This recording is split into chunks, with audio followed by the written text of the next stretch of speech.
estábamos hablando de esas imágenes que aparecen incisas en las columnas de la catedral. Y es que hay una capilla muy famosa, más que una capilla, un pequeño altarcito, está situado en el muro norte del antiguo oratorio islámico en la catedral, y es decir, el muro que pega con el patio, ¿no? Y está situado entre la capilla de Nuestra Señora del Rosario y la de la Epifanía o de los Santos Reyes. Es uno de esos rincones peculiares que hacen única nuestra catedral, ¿no?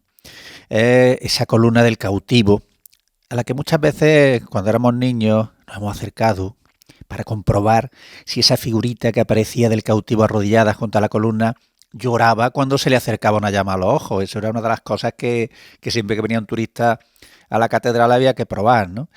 Realmente no es que llorara, evidentemente, ¿no? Sino que en medio de esa penumbra de las naves islámicas, pues la luz de la cerilla hacía que brillara el mármol blanco, ¿no?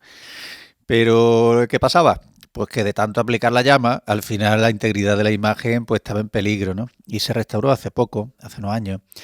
Y aunque es verdad que se limpió, se reintegró la policromía, pero se quiso mantener ese rostro ennegrecido por el humo, ¿no? Como una especie de recuerdo de esa tradición, ¿no? Ya gracias a Dios no se puede hacer porque han puesto un cristal delante, ¿no? Es verdad que siendo uno de esos emplazamientos pequeñitos de la catedral, pues le daba mucha importancia desde un punto de vista turístico y también sobre todo devocional. Es una lástima que eso devocional al final se haya convertido en algo simplemente turístico. La primera referencia que tenemos con respecto a esa imagen es de diciembre de 1581, lo recoge don Manuel Nieto Cumplido en una relación del obrero de la catedral, ¿no? Es una figura de un Cristo crucificado que mide unos 17 centímetros, hay una pequeña reja delante y despertó desde el principio mucho fervor, ¿no? Una prueba de ello es que hay hasta 3 inscripciones en torno a esa pequeña imagen, ¿no? En la misma columna hay un epígrafe que dice: este es el Santo Cristo que hizo el cautivo con la uña. Está el cautivo allí encadenado, ¿verdad? Que lo colocó un racionero de la catedral en el siglo XVII. Y luego aparece también otra inscripción latina. Y por último, en el siglo XVIII se hace ya una inscripción mucho más elaborada, ya en verso, ¿no? Y dice así: el cautivo con gran fe, en aqueste duro mármol, con la uña señaló a Cristo crucificado, siendo esta iglesia mezquita donde lo martirizaron. Es curioso cómo se ha querido dignificar desde el principio ese espacio. Se ha decorado la columna, se han pintado el capitel y el cimacio, se colocó el pequeño relieve, las inscripciones, etcétera, ¿no?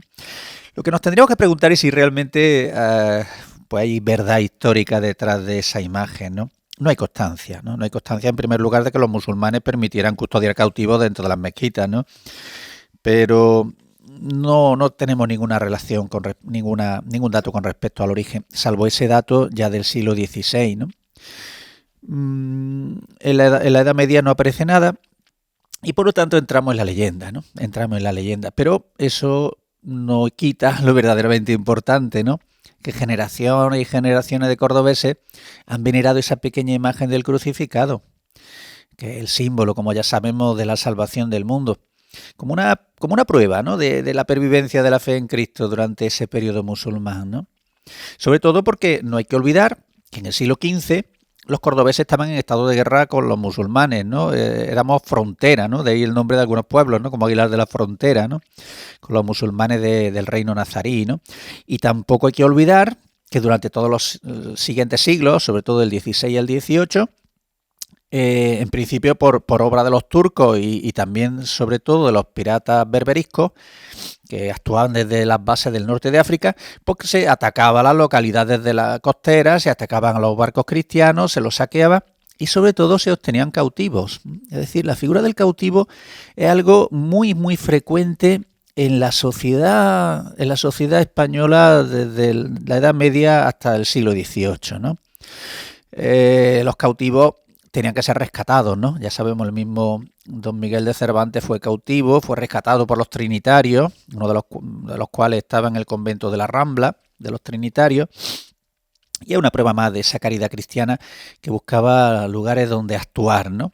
había que rescatar a esos cautivos y de esa manera surgen las dos órdenes, trinitarios y mercedarios sobre todo. Tenían convento aquí en Córdoba, como sabemos, y se dedicaban a recaudar limosnas para rescatar a esos cautivos.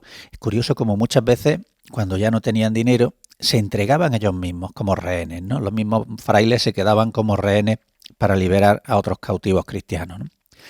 Pero la pregunta que hacíamos el otro día era si existían más representaciones en las columnas. Pues sí, la más célebre, como vemos, es esta, pero no es la única. Hay muchas marcas de cantero, es verdad, hay otras pequeñas inscripciones, pequeñas señales, pero existe otra imagen de un crucificado que prácticamente es del mismo aspecto y dimensiones que la que hemos reseñado en la columna del cautivo, ¿no?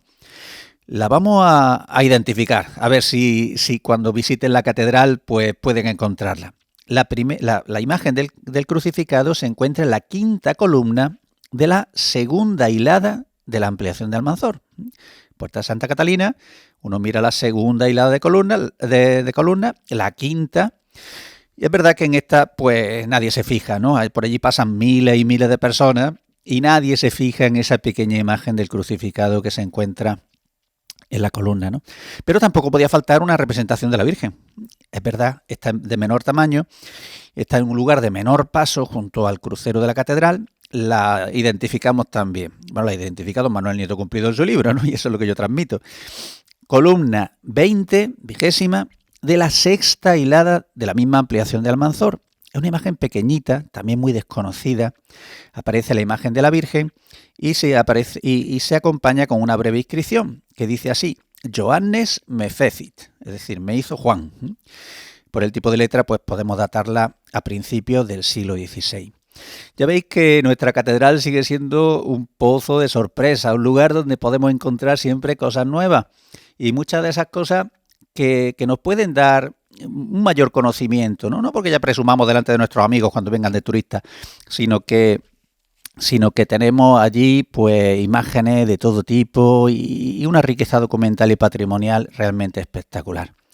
Bueno, hoy no voy a daros la dirección del correo electrónico ni del WhatsApp, porque la siguiente pregunta es muy fácil. Simplemente, ¿dónde está la capilla de San Juan Bautista o del bautismo de Cristo?